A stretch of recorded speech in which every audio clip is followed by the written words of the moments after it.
যাদেরকে আপনি বর্তমান উপদেষ্টা নিয়োগ দিয়েছেন, এরাই মাটি এবং মানুষের চিন্তা লালন করে না, এরা দিন বেশি করে চিন্তা লালন করে।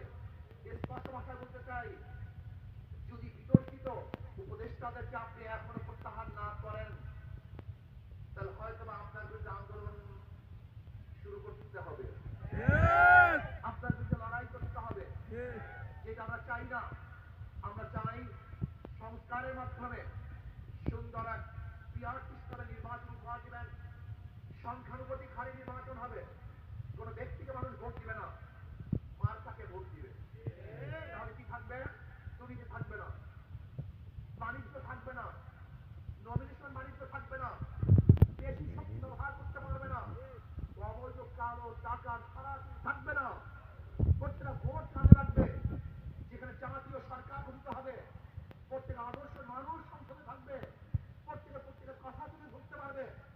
পিয়ার সিস্টেমে নির্বাচন হলে বেশি স্বাদ তৈরি হবে না, জালেম তৈরি হবে না, খুনি তৈরি হবে না, লক্ষ লক্ষ কোটি টাকা পুলিশ পাচারকারী কোন দল আর বাংলাদেশে থাকবে না।